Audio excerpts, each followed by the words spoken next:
Marhaban bikoum, bienvenue dans cette toute nouvelle vidéo de l'Institut Hayabina. Aujourd'hui, nous allons parler d'un sujet fascinant qui est l'histoire de l'écriture de la langue arabe. Nous allons nous demander d'où vient cet alphabet, quelles sont ses origines et son évolution à travers les siècles, et c'est quoi les grandes périodes qu'a connues l'écriture de la langue arabe. Ensemble, nous allons essayer de comprendre les secrets, les mystères et l'origine de la langue arabe. Je suis Abdullah, votre coach en langue arabe et fondateur de l'Institut Hayabina.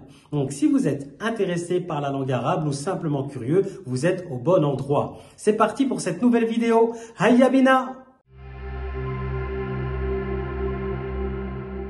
Pour commencer ce long voyage pour comprendre la langue arabe, nous devons retourner jusqu'au 4e voire 5e siècle de notre ère. Nous avons là les premières traces de l'écriture de la langue arabe que nous appelons à cette époque-là encore le proto-arabe.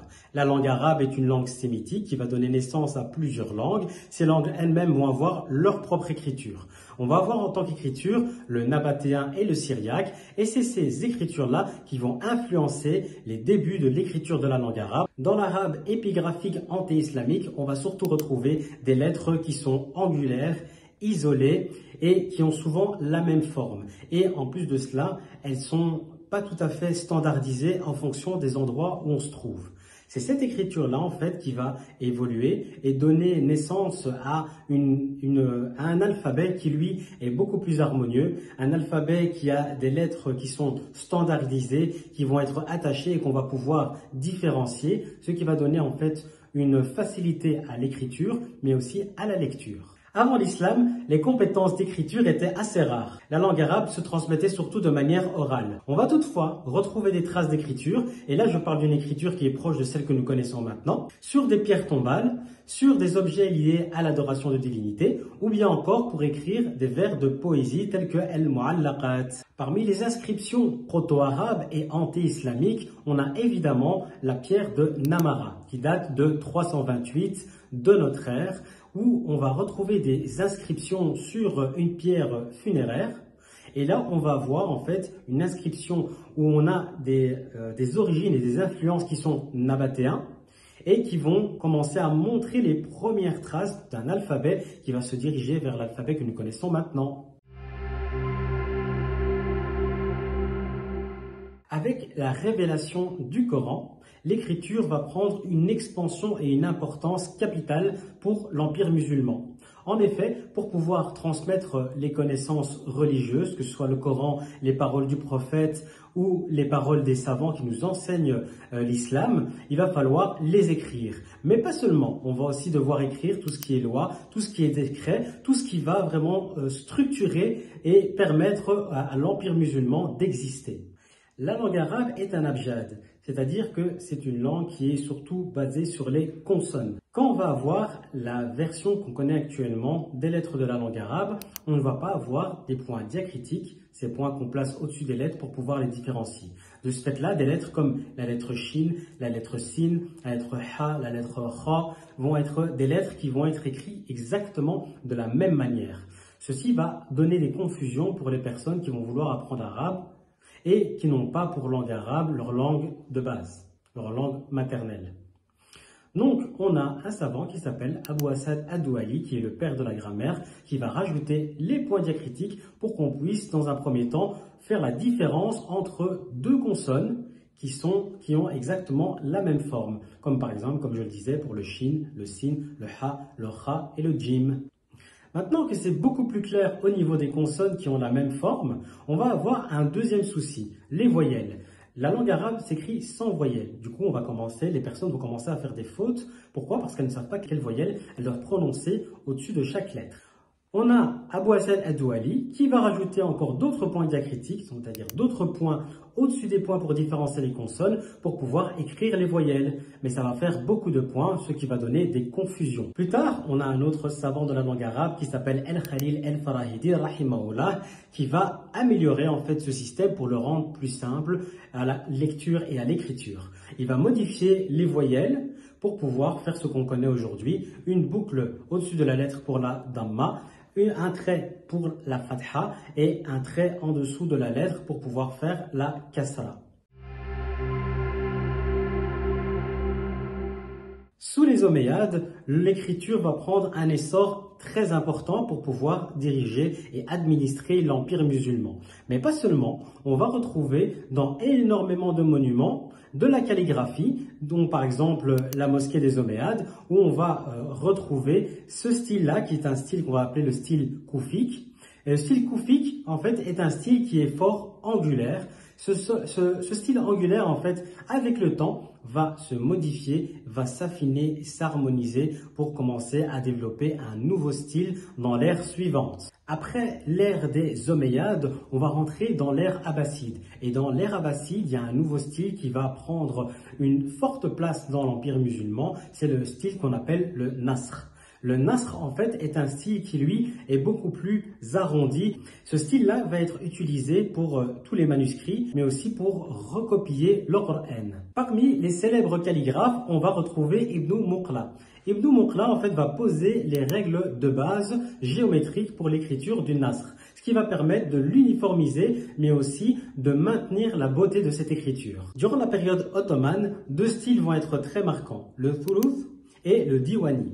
Le Thuluth existait déjà, mais il va être perfectionné durant cette période-là et on va retrouver l'expansion d'un style qui s'appelle le Diwani.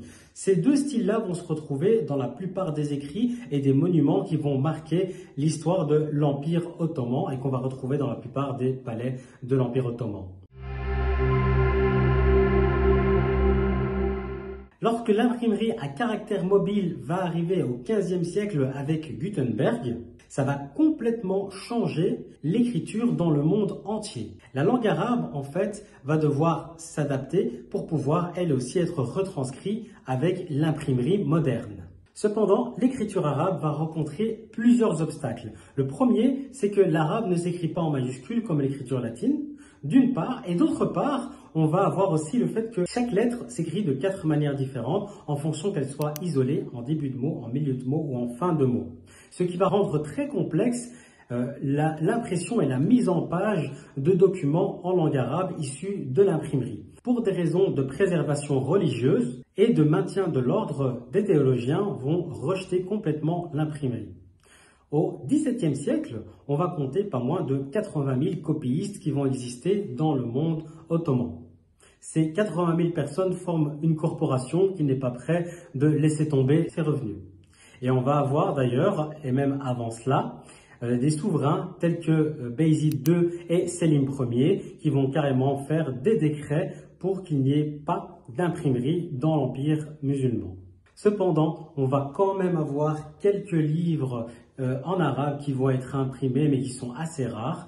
On peut même compter que le premier Coran qui a été imprimé, issu de l'imprimerie évidemment, a été fait par un Vénitien en 1537. Pendant cette période qui va être assez rigide et qui va être réfractaire à l'imprimerie, on va avoir énormément de manuscrits du coup européens qui vont se répandre dans le monde musulman. Pourquoi? C'est tout simplement parce qu'on est en plein déclin de l'Empire ottoman et l'Empire ottoman est en train de se faire grignoter par les puissances européennes. Donc ces livres, avec leurs pensées et leur philosophie, vont commencer à influencer les musulmans qui vivent sous le gouvernail des puissances européennes. L'arrivée du 19e siècle, qui est la période de An-Nahda, qui veut dire la Renaissance, va marquer en fait un changement. On va voir finalement les premières imprimeries qui vont apparaître dans le monde arabo-musulman. C'est en Égypte au Caire et à Beyrouth au Liban qu'on va voir apparaître ces imprimeries.